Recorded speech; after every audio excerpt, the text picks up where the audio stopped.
चलिए नमस्कार दोस्तों, स्वागत है आप सभी का। और आज हम आपके लिए लेकर आए हैं यूपी पुलिस कांस्टेबल का ओल्ड पेपर। ठीक है, तो आज हम हिंदी का ओल्ड पेपर करेंगे। इसमें आपको बताना है कि आपके कितने नंबर आए और आपको वीडियो कैसा लगा। और जो भी हमसे डेली की फ्री क्लास में जुड़ना चाहते हैं वो इस नंबर पर व्हाट्सअप कर सकते हैं। और चैनल को ज़रूर सब्सक्राइब करके बेल आइकॉन प्रेस कर देना, जिससे आपको अच्छे अच्छे क्वेश्चन मिलते रहें। तो अगर वीडियो पसंद आता है तो आप इस नंबर पर व्हाट्सअप कर सकते हैं और ज़्यादा से ज़्यादा दोस्तों को शेयर कर सकते हैं। आज का वीडियो कैसा लगा कमेंट जरूर करें। और आपको डेली ये आज का प्रैक्टिस सेट नंबर 3 है, जिसमें मैंने आपको ओल्ड पेपर करवा रखे। जिन्होंने नहीं देखे वो चैनल पर जाकर देख सकते हैं।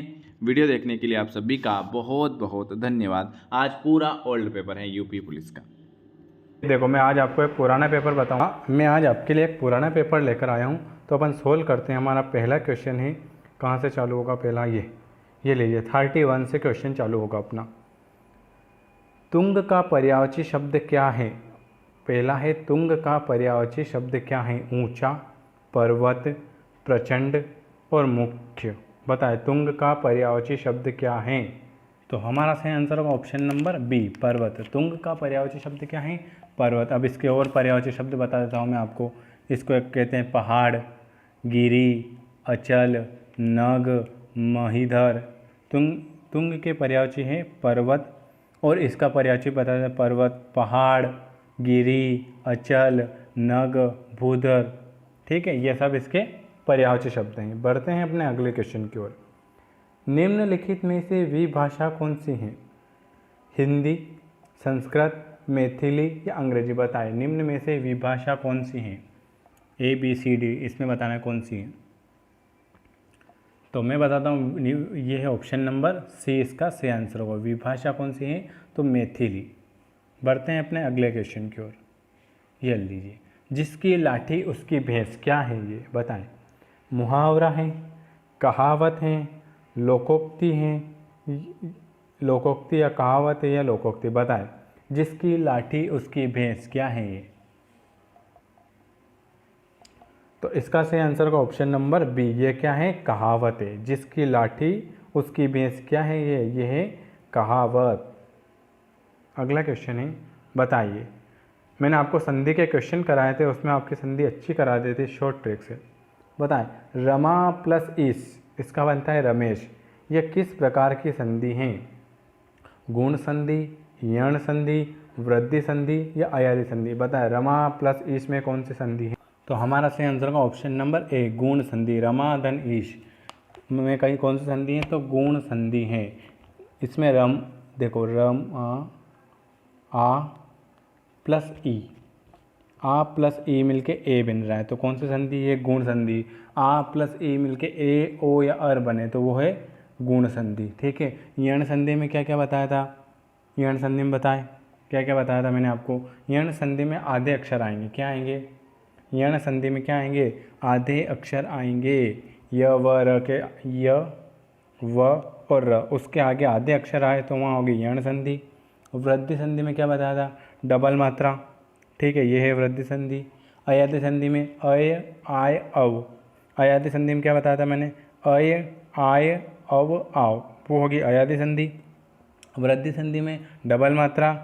वृद्धि संधि में क्या बताया था? डबल मात्रा। यण संधि में य व र के आगे आधे अक्षर। और गुण संधि में क्या बताया था? ए, ओ, अर बने, तो ए बन रहा है रमा धन ईश, अ प्लस ई मिलके ए बन रहा है। तो इसका आंसर होगा ऑप्शन नंबर ए। ये बताएं, व्युत्पत्ति की दृष्टि से शब्द के कितने भेद होते हैं? 3, 4, 5 या 2? बताएं, व्युत्पत्ति की दृष्टि से शब्द के कितने भेद होते हैं? तो इसका आंसर होगा ऑप्शन नंबर ए, व्युत्पत्ति की दृष्टि से शब्द के 3 भेद होते हैं। कौन कौन से? एक तो रूढ़, एक यौगिक और एक योग रूढ़। ठीक है, व्युत्पत्ति की दृष्टि से शब्द के कितने भेद होते हैं? तो व्युत्पत्ति की दृष्टि से शब्द के 3 भेद होते हैं। कौन कौन से मैं आपको बता देता हूँ। एक तो बताएं, रूढ़, यौगिक और योग रूढ़। देखो, आपसे क्या पूछा है? ये पूछा है व्युत्पत्ति के आधार पर पूछा है। तो व्युत्पत्ति के आधार पर शब्द के 3 भेद होते हैं। ठीक है, कौन से? रूढ़, योग रूढ़, है ना, और एक और यौगिक। और अगर आपसे पूछ ले कि उत्पत्ति के आधार पर शब्द के भेद, अगर उत्पत्ति के आधार पर पूछ ले तो उत्पत्ति के आधार पर शब्द के 5 भेद होते हैं। कौन कौन से?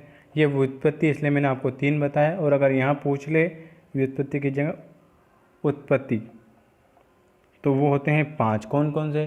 तत्सम, तद्भव, देशज, विदेशज और संकर।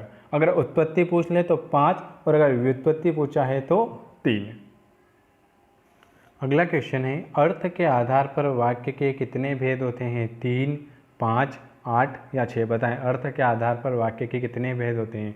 तो हमारा आंसर होगा ऑप्शन नंबर सी, अर्थ के आधार पर वाक्य के 8 भेद होते हैं। कौन कौन से? एक तो विधानवाचक, एक निषेधवाचक, एक आज्ञावाचक, एक प्रश्नवाचक, एक इच्छावाचक, संदेहवाचक, विस्मयवाचक और संकेतवाचक। ये होते हैं अर्थ के आधार पर वाक्य के 8 प्रकार। ठीक है, कौन कौन से एक बार मैं बता देता हूँ। विधानवाचक, निषेधवाचक, आज्ञावाचक, प्रश्नवाचक, इच्छावाचक, संदेहवाचक, विस्मयवाचक और संकेतवाचक। ये अर्थ के आधार पर वाक्य के 8 भेद होते हैं। ये तो सबने आंसर कर दिया होगा इसको। जो देखा नहीं जा सके वाक्य के लिए दृश्य, अदृश्य, पारदर्शी या अपारदर्शी? बताएं, जो देखा नहीं जा सके उसके लिए तो आपने लगा दिया होगा। जो देखा नहीं जा सके उसको बोलते हैं अदृश्य। ठीक है, ऑप्शन नंबर बी हमारा राइट आंसर होगा। और जो देखा जा सके उसको कहते हैं अपन दृश्य। वह वस्तु जिसके आर पार न देखा जा सके, वह वस्तु जिसके आर पार न देखा जा सके उसे कहते हैं पारदर्शी। और वह वस्तु जिसके आर पार देखा जा सके उसे क्या कहेंगे? अपारदर्शी। क्या क्या कह दिया मैंने? जो देखा नहीं जा सके उसे क्या कहेंगे? उसे कहेंगे अपन अदृश्य। तो हमारा आंसर होगा ऑप्शन नंबर बी। अगर आपसे पूछ ले दृश्य किसे कहते हैं, तो जो देखा जा सके उसे कहते हैं अपन दृश्य। और पारदर्शी, वह वस्तु जिसके आर पार देखा जा सके उसे कहते हैं पारदर्शी। और वह वस्तु जिसके आर पार न देखा जा सके उसे हम कहते हैं अपारदर्शी। तो हमारा आंसर है ऑप्शन नंबर बी। मैंने 3 और आपको बता दिए हैं, ये भी आप नोट कर लेना। अगला क्वेश्चन है, बेल शब्द का पर्यायवाची शब्द बताएं। किहरी, वृषभ, पादप या अज? बताएं, बेल शब्द का पर्यायवाची शब्द क्या होगा? तो हमारा सही आंसर होगा ऑप्शन नंबर बी। बेल शब्द का पर्यायवाची शब्द है वृषभ। इसके और बता देता हूँ आपको। वृष, एक तो वृष है ना, एक ऋषभ, एक ये ऋषभ है ना, वृष, ऋषभ, वृषभ, वलिवर्द, ये सब बेल के पर्यायवाची शब्द हैं। अगला क्वेश्चन ये बताएं 39, इनमें से किस शब्द में प्रत्यय लगा हुआ है? आलंबन, चिड़चिड़ाहट, अव्यवस्था या मनोविकार? प्रत्यय बताएं। प्रत्यय, जो शब्द किसी शब्द के बाद में जुड़ता है उसे प्रत्यय कहते हैं, और जो शब्द किसी शब्द के पहले जुड़ता है उसे कहते हैं हम उपसर्ग। तो इसमें बताएं प्रत्यय किस शब्द में प्रत्यय लगा हुआ है? तो हमारा आंसर होगा ऑप्शन नंबर बी, चिड़चिड़ाहट। इनमें से किस शब्द में प्रत्यय लगा है? तो चिड़चिड़ाहट में प्रत्यय लगा हुआ है। ये बताएं, जो संभव नहीं हो वाक्य का एक शब्द, असंभावी, असंभव या होनार? बताएं इसका क्या आंसर होगा? तो इसका आंसर होगा ऑप्शन नंबर सी, जो संभव नहीं हो उसे क्या कहेंगे हम? असंभव। ये बताएं आप, इनमें से किस शब्द में उपसर्ग नहीं है? अधिकतर, अनर्थ, प्रतिकार या अपरिचित? उपसर्ग नहीं है। उपसर्ग, जो शब्द किसी शब्द के पहले जुड़कर नया शब्द बनता है उसे कहते हैं हम उपसर्ग। बताएं किस शब्द में उपसर्ग नहीं है? तो ये अधिकतर में उपसर्ग नहीं है, अनर्थ में अ है, प्रति है, अप है। तो इन तीनों में उपसर्ग है और इसमें उपसर्ग नहीं है। तो ऑप्शन नंबर ए हमारा सही आंसर होगा। किस शब्द में उपसर्ग नहीं है? तो ऑप्शन नंबर ए। ये बताएं, कृपण शब्द का विलोम क्या होगा? दानी, त्यागी, खर्चिला या कंजूस? बताएं कृपण शब्द का विलोम। तो ऑप्शन हमारा सही जाएगा ऑप्शन नंबर ए। कृपण शब्द का उल्टा होगा दानी। एक इसको कहते हैं उदार और एक और कहते हैं दाता। आपसे पूछ ले कृपण शब्द का विलोम दाता आ जाए तो दाता लगा देना, उदार आ जाए तो उदार लगा देना। तो अभी पूछा है कृपण शब्द का विलोम क्या है, तो ऑप्शन नंबर ए दानी। जो व्याकरण जानता हो इसके लिए एक शब्द व्याकरणाचार्य, व्याकरण प्रेरणा, व्याकरण या व्याकरण पंडित। बताएं जो व्याकरण जानता हो, तो आंसर होगा हमारा ए वाला व्याकरणाचार्य। जो व्याकरण जानता हो उसके लिए एक शब्द क्या होगा, व्याकरणाचार्य। इनमें से किस शब्द में बहुब्रीहि समास है, पंकज, कमल नयन, राजकुमार और पानी। बताएं इसमें से किसमें बहुब्रीहि समास हैं। बहुब्रीहि समाज में भगवान के नाम अन्य नाम आते हैं तो उसे क्या कहते हैं, बहुब्रीहि समाज। बताएं इसका सही आंसर क्या होगा, तो इसका सही आंसर होगा कमल के समान नयन, कमल नयन। इसमें बहुब्रीहि समाज हैं, इसमें बहुब्रीहि समाज है, या राजकुमार में है, या पानी में है, या पंकज में है। बताएं कमल के समान नयन, इसमें कमल के समान नयन है, इसमें है अवयवी भाव समास। इसीलिए मैंने आपको बताया, आप लगा दे, मैंने भी आपको बता दिया तो आपने भी सही मान लिया। नहीं, कमल के समान नयन, इसमें अवयवी भाव समाज हैं। और पंकज में है बहुब्रीहि समाज। पंकज मतलब कीचड़ में पैदा हो उसे क्या कहेंगे, हम कहेंगे कमल। इसका अन्य अर्थ निकल रहा है, तो कमल जो कीचड़ में पैदा हो उसे क्या कहेंगे, कमल, पुष्प। तो ऑप्शन नंबर ए हमारा सही आंसर होगा, पंकज। इसमें बताएं निम्न में से किस शब्द में उपसर्ग हैं, प्रहार, पहाड़, कमल और कलश। बताएं किस शब्द में उपसर्ग हैं, तो हमारा सही आंसर होगा ऑप्शन नंबर ए, प्रहार। किसमें उपसर्ग हैं, दनहार, प्रहार। जो शब्द के पहले जुड़ता है और नया शब्द बनाता है उसे हम कहते हैं उपसर्ग। ये बताएं छंद मुख्यतः कितने प्रकार के होते हैं, 2, 3, 8 और 9। बताएं छंद कितने प्रकार के होते हैं। छंद होते हैं 3 प्रकार के। छंद कितने प्रकार के होते हैं, छंद होते हैं 3 प्रकार के। कौन कौन से, वार्णिक छंद, मात्रिक छंद और दंडक छंद। कौन कौन सा, एक तो वार्णिक छंद, मात्रिक छंद और एक होता है दंडक छंद। तो छंद कितने प्रकार के होते हैं, छंद 3 प्रकार के होते हैं। वीडियो आपको कैसा लग रहा है इसको कमेंट और शेयर ज़रूर करें, क्योंकि आप 200 और 300 ही लोग देख रहे हो। वीडियो अच्छा नहीं लग रहा है क्या आपको, तो न तो कमेंट आ रहे, न लाइक हो रहा है, न शेयर हो रहा है। देख लो, अगर क्वेश्चन अच्छे नहीं है क्या, मैं आपके लिए एक से एक क्वेश्चन निकाल के ला रहा हूँ सारे, तो आपको भी तो शेयर और कमेंट करना चाहिए। ठीक है, चलते हैं अपने अगले क्वेश्चन की ओर। देखो ये 47वां क्वेश्चन, चरण कमल में कौन सा अलंकार है। बताएं उत्प्रेक्षा, श्लेष, रूपक या अनुप्रास। बताएं चरण कमल में कौन सा अलंकार है। अगर आपको इसके अलावा दूसरे भी चाहिए कि हमको क्वेश्चन मत कराओ तो मैं आपके लिए और कुछ लेकर आऊँ, आप कमेंट बॉक्स में कमेंट करके ज़रूर बताना। ठीक है, बताएं अब चरण कमल में कौन सा अलंकार है। तो चरण कमल में कौन सा अलंकार है बताएं, तो हमारा ऑप्शन होगा सी, चरण कमल में रूपक अलंकार हैं।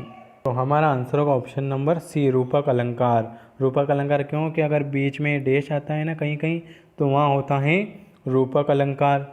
ठीक है, इससे ध्यान रखना है, रूपक अलंकार में अधिकतर केस में आपको डैश आता है। ठीक है, चरण के समान कम। श्लेष अलंकार का अर्थ होता है चिपका हुआ। क्या होता है, श्लेष अलंकार का अर्थ होता है चिपका हुआ। जैसे रहीमन पानी राखियो, बिन पानी सब सून, पानी गए न उबरे, मोती मानुष सुन। मतलब इसमें तीनों के अलग अलग अर्थ निकलते हैं, मोती का अलग, मानुष का अलग और चून का अलग। तो उसमें होता है श्लेष अलंकार। ठीक है, और रूपक अलंकार में बता दिया चरण के समान कमल, चरण कमल। और देखो मैं आपको बता देता हूँ, उत्प्रेक्षा अलंकार में क्या होता है, जिसकी उपमा दी जाए उपमेय और जिसमें की उपमा न दी जाए उसे उपमान कहते हैं। मतलब इसमें उत्प्रेक्षा अलंकार में अगर इसमें मनु, जनु, जानो, मनहु, जनहु जैसे संभावना व्यक्त हो ना, तो वहाँ आपको ना बिना देखे उत्प्रेक्षा अलंकार लगा देना। अगर कहीं भी आ जाए मनुहु, जनहु, तो वहाँ उत्प्रेक्षा अलंकार लगा देना आप। मैंने आपको संधि पढ़ाई है, तो ये आपको कमेंट बॉक्स में कमेंट करके बताना है कि इसमें, ये देखो मैं आपको बता देता हूँ, निम्न में से कौन सा व्यंजन संधि का उदाहरण है। देखो मैं आपने पूरा आपको संधि पढ़ाई है, तो आपको ये बताना है कि आप इसमें कौन सा सही होगा, बताएं। व्यंजन संधि को आपको कमेंट करके कमेंट बॉक्स में बताना है। 48 का आंसर आपको कमेंट बॉक्स में बताना है। हमारा अगला क्वेश्चन है, प्रत्यय कितने प्रकार के होते हैं, बताएं। तो प्रत्यय के 2 भेद होते हैं। कितने? ये प्रकार नहीं, प्रत्यय के कितने भेद होते हैं, ये गलत लिखा गया होगा। 2, 3, 4 या 5 बताएं। प्रत्यय के कितने प्रकार होते हैं? तो प्रत्यय के 2 होते हैं। क्या? Option number A. कौन कौन सा? एक तो कृत प्रत्यय, एक तद्धित प्रत्यय। प्रत्यय के कितने प्रकार होते हैं? तो ऑप्शन नंबर ए, एक तो कृत प्रत्यय और दूसरा होता है तद्धित प्रत्यय। अगला क्वेश्चन है, कोणत्याही शब्द में कौन सा प्रत्यय है? अप्रत्ययवाचक तद्धित प्रत्यय, विशेषणवाचक तद्धित प्रत्यय, न्यूनतम वाचक तद्धित प्रत्यय या भाववाचक तद्धित प्रत्यय, बताएं। है ना, मैंने आपको एक क्वेश्चन पूछा है, ये प्रत्यय कितने प्रकार के? 2, एक तो तद्धित और एक कृत, है ना। और अब इसमें पूछ लिया कि कौनते शब्द में कौन सा प्रत्यय है, तो ऑप्शन नंबर ए हमारा सही आंसर होगा। कौनते शब्द में अप्रत्ययवाचक तद्धित प्रत्यय है। मैंने आपको, हमारा आज का आखिरी क्वेश्चन है, हिंदी की बोलियों को